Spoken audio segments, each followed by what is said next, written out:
જય શ્રી કૃષ્ણ વૈષ્ણવો, પુષ્ટિ મહારસ ચેનલ પર આપ સૌનું સ્વાગત છે. વૈષ્ણવો, પૂર્ણ પુરુષોત્તમ અને ભગવાન વિષ્ણુના 8મા અવતાર ભગવાન શ્રી કૃષ્ણનો જન્મ શ્રાવણ વદ આઠમની મધ્યરાત્રિએ થયો હતો. આજના સત્સંગમાં આપણે ભગવાન શ્રી કૃષ્ણના વ્યક્તિત્વનો પરિચય મેળવીશું અને શ્રી કૃષ્ણના વિવિધ સ્વરૂપોમાંથી પુષ્ટિ કૃષ્ણ ક્યાં છે તે સમજીશું. તો આ પૂરો સત્સંગ આપ અંત સુધી સાંભળજો. આ આપના માટે જરૂર એક દિવ્ય અનુભૂતિ બની રહેશે. તો ચાલો જલ્દીથી આજના સત્સંગની શરૂઆત કરીએ. શ્રી વલ્લભાધીશ કી જય. શ્રી કૃષ્ણ જે નામમાં જ આકર્ષણ સમાયેલું હોય, અને આ આકર્ષણ પણ એવું દિવ્ય જે અનંત કાલથી જનમાનસ પર છવાયેલું હોય. કૃષ્ણ ચરિત્ર જેટલું મોહક છે તેટલું જ રહસ્યમય, જેટલું ચંચળ છે તેટલું જ ગંભીર, જેટલું સરળ છે તેટલું જ જટિલ. માનો પ્રકૃતિનું દરેક રૂપ તેના વ્યક્તિત્વમાં સમાહિત હોય. કૃષ્ણ દરેક રૂપમાં અદ્ભુત છે.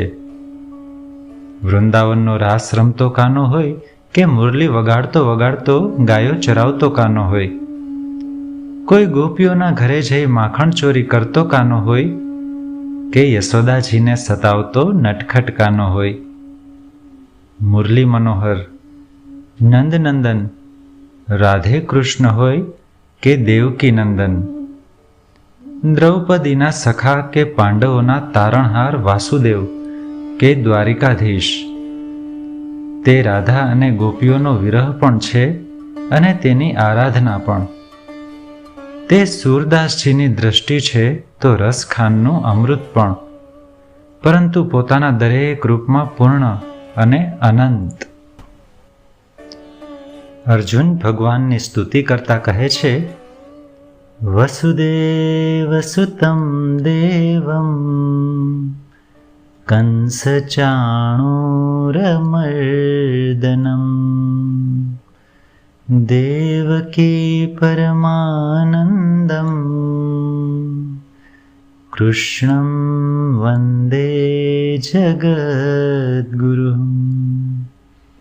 અર્થાત વાસુદેવજીનો પુત્ર, દેવોના દેવ, કંસ અને ચાણૂરને મારવાવાળા, દેવકીને અપાર આનંદ આપવાવાળા શ્રી કૃષ્ણ, તમે આ વિશ્વના સૌથી મોટા અને શ્રેષ્ઠ ગુરુ છો. અર્જુન દ્વારા કરવામાં આવેલી આ સ્તુતિ ખૂબ જ ખાસ છે. પરંતુ શું તમને ખબર છે કે શ્રી કૃષ્ણને દુનિયાના સર્વશ્રેષ્ઠ ગુરુ શું કામ કહેવામાં આવે છે?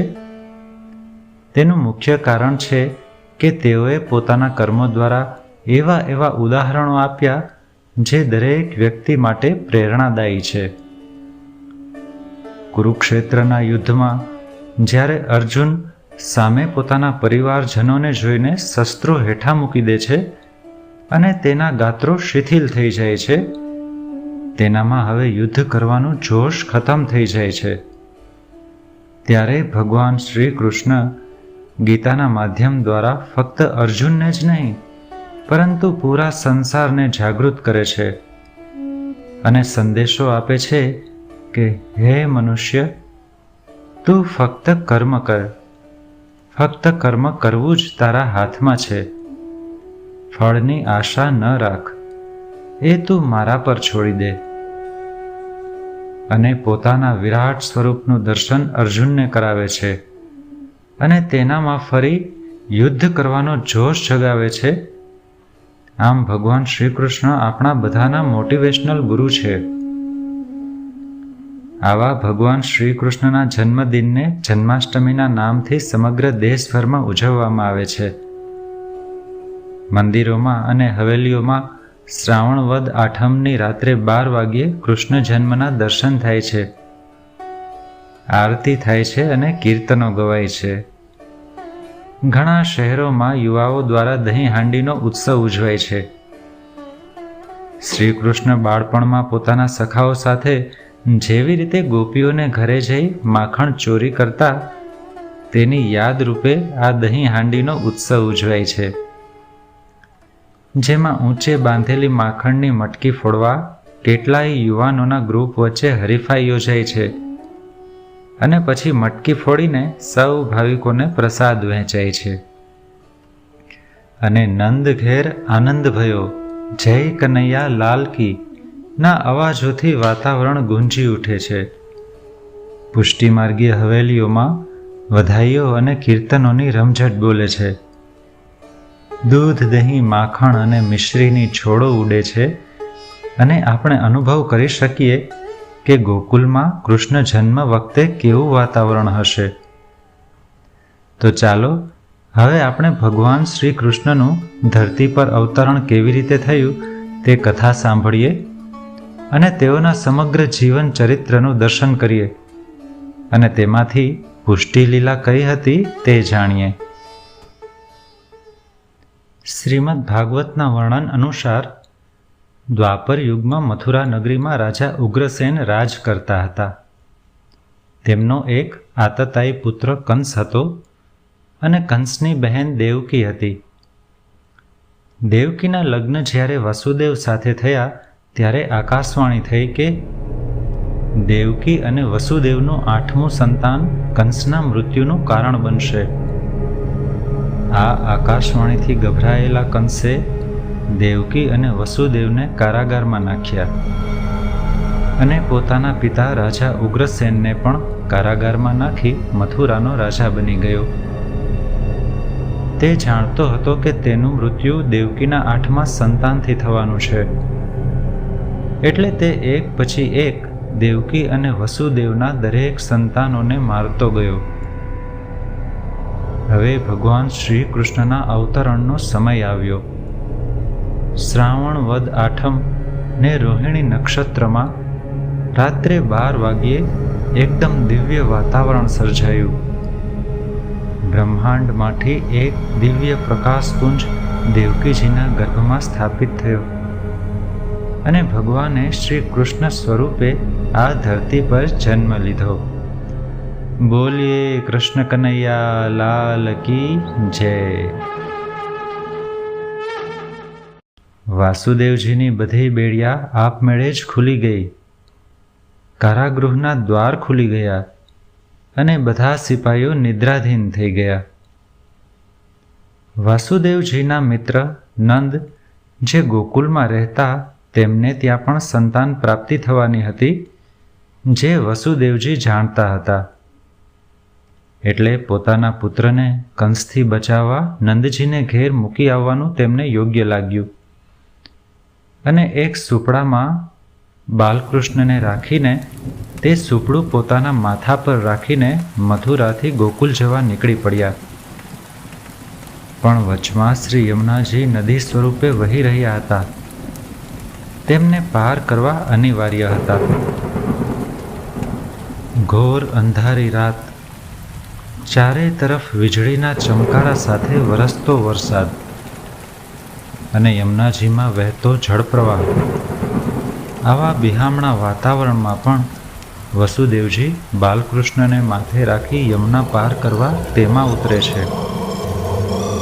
વરસતા વરસાદથી બાલકૃષ્ણને બચાવવા શેષનાગજી તેની ઉપર છત્ર બની જાય છે. યમુનાજીનો જળપ્રવાહ સતત વધતો જ જાય છે અને વધતા વધતા છેક વાસુદેવજીના માથા સુધી પહોંચી અને સૂપડામાં મંદ મંદ મુસ્કાઈ રહેલા બાલકૃષ્ણ સુધી પહોંચી જાય છે. પરંતુ આ શું? જેવો યમુનાજીનો જળપ્રવાહ નાના બાલકૃષ્ણના ચરણોને સ્પર્શે છે કે તરત જ ઊંચે ચડેલા પાણી નીચે ઉતરી જાય છે અને યમુનાજી વસુદેવજીને આગળ જવા રસ્તો કરી આપે છે, જાણે તે પણ પ્રભુના ચરણ સ્પર્શ કરવા જ ઝંખતા ન હોય. પછી વસુદેવજી ગોકુલ પહોંચી નંદજીને આ બાલકૃષ્ણ સોંપી દે છે અને નંદજી અને યશોદાને ત્યાં જન્મેલી બાળકીને લઈને પાછા મથુરા કારાગૃહમાં પહોંચે છે. હવે કંસને જ્યારે સમાચાર મળે છે કે દેવકીને ત્યાં 8મા સંતાનનો જન્મ થયો છે, તો તે તેને મારવા દેવકી પાસે પહોંચે છે અને તે બાળકીને જ્યાં મારવા જાય છે ત્યાં આકાશવાણી થાય છે કંસ, તને મારવાવાળો તો જન્મ લઈ ચૂક્યો છે અને ગોકુલ પહોંચી ગયો છે. આ બાજુ ગોકુલમાં મહામહોત્સવ ઉજવાઈ રહ્યો છે. નંદજી અને યશોદાજીના ઘરે વર્ષો પછી પારણું બંધાયું છે. સૌ વ્રજવાસીઓ તો જાણે પોતાના ઘરે બાળકનો જન્મ થયો હોય તેવી ઉજવણી કરી રહ્યા છે. નંદ ઘેર આનંદ ભયો, જય કનૈયા લાલ કી, હાથી દિયે ઘોડા દિયે ઓર દિયે પાલખી. નંદજી સૌને જે માગે તે આપી રહ્યા છે. કોઈને હાથી, ઘોડા, ગાયો, ઝવેરાત, આભૂષણો. નંદજીએ પોતાનો ભંડાર સૌ માટે ખુલ્લો મૂકી દીધો છે. કેમ ન હોય? 3 ભુવનનો નાથ તેમને ત્યાં પધાર્યો છે. ચારે બાજુ માખણ, દૂધ, દહીંની છોડો ઉડી રહી છે. ચારે તરફ અવિસ્મરણીય આનંદ પથરાઈ ગયો છે. અને પછી શરૂ થાય છે નટખટ કાન્હાની વ્રજ લીલા. વ્રજમાં જે કૃષ્ણનું સ્વરૂપ અને લીલા છે એ જ પુષ્ટિ સ્વરૂપ, અને વ્રજની વ્રજ ભક્તો સાથેની એ બધી લીલા એ જ પુષ્ટિ લીલા. વ્રજમાં ભગવાન 11 વર્ષ અને 52 દિવસ રહ્યા. તેમાં તેને યશોદાજીને પોતાના મુખમાં પૂરા બ્રહ્માંડનું દર્શન કરાવ્યું. પૂતનાને મારી, કંસે મોકલેલા અસુરો અઘાસુર, બગાસુર, શકટાસુર જેવા અનેક અસુરોનો વધ કર્યો. યમુનાજીમાં કાલિયનાગના આતંકથી ત્રાહિમામ થયેલા ગોકુલવાસીઓને મુક્તિ અપાવવા કાલિયનાગનું દમન કર્યું. સૌ વ્રજવાસીઓને ગોવર્ધન પર્વતનું મહત્વ સમજાવી ગોવર્ધન પૂજા શરૂ કરાવી અને ઇન્દ્રના ગર્વનું ખંડન કર્યું. ગોવર્ધન પર્વતને પોતાની ટચલી આંગળીએથી ઊંચકી પોતાના સામર્થ્યની અનુભૂતિ કરાવી. ગોપીઓની ઘરે જઈ માખણ ચોરીની લીલા કરી અને વૃંદાવનમાં મહારાસ કર્યો. આવી તો કેટલી લીલાઓ દ્વારા સૌ વ્રજવાસીઓને પોતાના સ્વરૂપનું અદેયદાન આપ્યું. સૌ ગોપ ગોપિકાઓ, વ્રજના એક એક પશુ પક્ષીઓ, લતા પતાઓ, વૃક્ષો, હજારો ગાયો, સૌ કોઈ આ કાન્હાના અને કાનો આ સૌ કોઈના દિલમાં વસી ગયો હતો. ગોપીઓનો અને રાધાનો તો જાણે એ પ્રાણ બની ગયો હતો. વ્રજમાં એવું કોઈ વૃક્ષ નહીં હોય કે જે કૃષ્ણ અને ગોપીઓના રાસનું સાક્ષી ન હોય. બધી ગોપીઓના સ્વપ્નમાં અને ચારે તરફ બસ કૃષ્ણ જ કૃષ્ણ.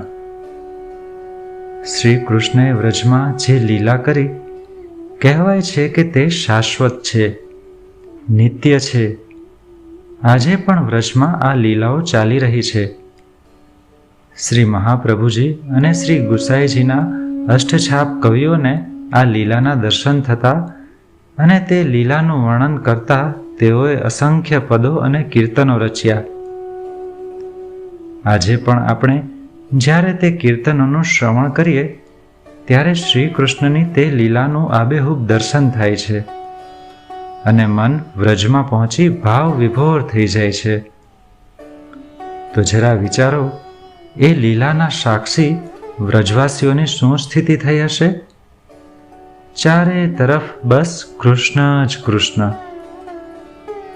અને બરાબર 11 વર્ષ અને 52 દિવસ પછી સમગ્ર વ્રજ માટે એ આઘાતજનક સમાચાર આવ્યા કે કૃષ્ણને મથુરા લઈ જવા માટે અક્રૂરજી આવ્યા છે. અને વ્રજવાસીઓની માથે આભ તૂટી પડ્યું. યશોદાજી કંઈ ખાતા પીતા નથી, એકદમ ઉદાસ થઈ ગયા છે. ગોપીઓ અક્રૂરજીના રથની આગળ સૂઈ જાય છે. રાધાજી સુનમુન થઈ ગયા છે. રડવું છે પણ આંસુ નીકળી શકતા નથી. કાલ સુધી જીવન રસથી છલકતું વ્રજ આજે એકાએક નિષ્પ્રાણ થઈ ગયું. પંખીઓનો કલરવ બંધ થઈ ગયો. યમુનાજીનો જળ પ્રવાહ શાંત થઈ ગયો. સૌ વ્રજવાસીઓ અને કાન્હાની મનોદશાનું તો અહીં શું વર્ણન કરવું. વ્રજ છોડી મથુરા જઈ શ્રી કૃષ્ણ પહેલા કંસનો વધ કરે છે. પોતાના માતા પિતા દેવકી અને વાસુદેવજીને કારાગૃહમાંથી છોડાવે છે અને નાના ઉગ્રસેનને ફરીથી મથુરાના રાજા બનાવે છે. પછી આગળ તો શ્રી કૃષ્ણની ઘણી બધી લીલાઓ આવે છે, જેમાં સાંદીપની ઋષિના આશ્રમમાં શિક્ષા લેવા જવી, ત્યાં સુદામા જેવા સખાનું મળવું, પછી દ્વારિકા લીલા, રૂક્ષ્મણીજીનું હરણ કરી વિવાહ કરવો, પાંડવોને તેમનો હક દેવડાવવા કુરુક્ષેત્રના યુદ્ધમાં અર્જુનના સારથી બનવું. આમ જોવા જઈએ તો ભગવાન શ્રી કૃષ્ણનું જીવન આપણે માટે પ્રેરણારૂપ છે. એમને નથી માતા પિતાનો સ્નેહ મળ્યો કે રાધાજીનો પ્રેમ મળ્યો. રૂક્ષ્મણીજી પણ હરણ કરીને મેળવવા પડ્યા. એમના એટલા બધા વિરોધીઓ હતા કે એ ક્યાંય પણ નિરાતનું જીવન નથી જીવી શક્યા. સમ્રાટ જરાસંધથી બચવા એમણે સમુદ્રમાં દ્વારિકા બનાવી. એકવાર તો ત્યાંથી પણ ભાગી જવું પડ્યું અને રણછોડ કહેવાયા. શિશુપાલ અને દુર્યોધનથી તેઓ કેટલી બધી વાર અપમાનિત થયા. તેઓ દ્વારા માખણચોર, ગોકુલનો ગ્વાલો, રણછોડ, ગોપીઓ સાથે રાસ કરવાવાળો જેવા અનેક ઉપનામોથી અપમાનિત થવું પડ્યું. કુરુક્ષેત્રના યુદ્ધમાં 100 કૌરવોના મૃત્યુ પછી ગાંધારીએ આ યુદ્ધની બધી જવાબદારી શ્રી કૃષ્ણને માથે નાખી અને શ્રાપ આપ્યો કે તેઓના યાદવ કુળનો સંપૂર્ણ નાશ થશે.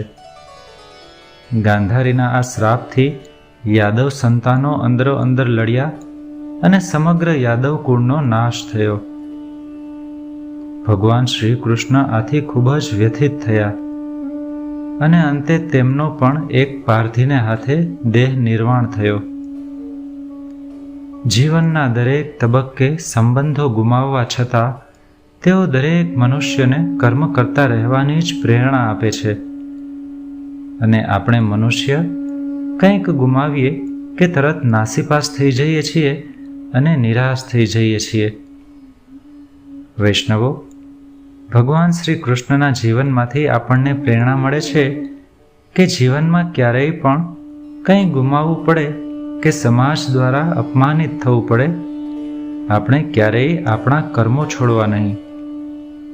ભગવાન શ્રી કૃષ્ણના વચનોના સારરૂપી ગીતાજીને આપણા જીવનમાં ઉતારવા અને જે થયું છે કે જે ગયું છે તેનો કદાપી અફસોસ કરવો નહીં. અને શ્રી મહાપ્રભુજીએ રચેલા 16 ગ્રંથો પુષ્ટિ માર્ગની ગીતા છે તેનો નિત્ય પાઠ કરવો. હવે આજના સત્સંગને અહીં વિરામ આપીએ. સર્વે વહાલા વૈષ્ણવોને જય શ્રી કૃષ્ણ.